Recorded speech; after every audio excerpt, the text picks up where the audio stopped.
So again, we've talked about the introduction: desire, faith, autosuggestion, specialized knowledge, imagination, organized planning, decision, persistence, the power of the mastermind, the mastery of sex transmutation, the subconscious mind, the brain, and then finally the sixth sense, the 13th step to riches. To tell me a little bit about the sixth sense.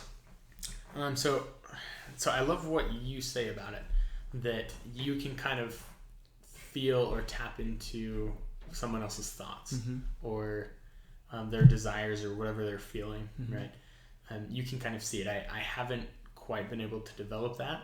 It's easy to read body language, which gives a little snippet of maybe some of their desires and things, but to actually to know their thoughts, I'm not quite there yet. But I like that. I think it's a good benchmark to reach towards, or a good milestone or whatever to reach toward. The sixth sense, I think, kind of ties together the mastermind for me, though. Sure. And how it just all works better together. Sure. I want to coin that. Yeah. Trademark it. It all works better together. You heard it here first. Yeah, I don't know. Does that make sense? Yeah, it makes total sense. Yeah. I don't know. What does it mean to you? Well, same thing, and I think like you were talking about too, about he talks about those hunches again. I'm going back a little bit further, but I think those hunches that it's almost there's been all those different times where like you're playing let's say, and I even do it with my son sometimes. You're like, okay, well, what if you're playing, let's say, Guess Who, and somebody is I had this happen when I was a little kid with my mom. She was like, all right, just focus on what I'm trying to think. And the whole game, the brain was saying, I don't know, like Mario or whatever the character's name was. But on the other side, I was like, oh, no. Like the hunch, she calls it the hunch. Yeah. My whole brain would say, Mario. And then I was like, no, that's too easy. That can't be. Can't be.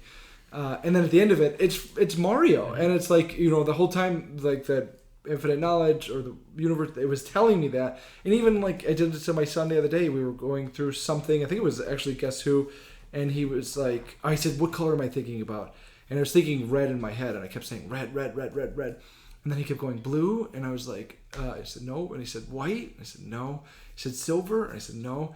And he said, well, what color is it? I said red. And he's like, oh man, I was gonna say red, but then I didn't. I think that's really what that's about, is that there's the intuitives out there are the ones that are really just focusing on that little brain in your head that says, don't do this, don't go down that alley, and then you really listen to it and you don't do it. Or the one that says, go for it, do that, jump out of that plane, you're gonna have the is just becoming more and more letting that voice become louder and louder and louder, and not let it completely dictate your life, but allow it to kind of guides you through life and what the things are. And I think that a lot of times that there's times where we say to ourselves, man, if I had just listened to that little voice in my head, that it would be. And I think, again, collectively, like everything that we've talked about today, I think as a whole, these 13 steps are like vital, and they're crucial to the way that we live. And again, they were written by a gentleman that took 20 years of his life to spend with the most powerful people that essentially built the country, the United States that we know. The infrastructure in the beginning, right? Everything. Yeah. And he even goes back to 1776, talking about the Declaration of Independence and how had those guys sat with the British and done as they wanted to for so long, we would have never even had this country that was free, and where we can even sit here and do a video like this of talking about what our thoughts are of another thoughts, of those things. Yeah. So I just think, as a book, to recap, we've talked about the introduction, and then the steps are desire, faith, autosuggestion, specialized knowledge, imagination, organized planning, decision, persistence, the power of mastermind, the mastery of sex transmutation, the subconscious mind, the brain, the sixth sense,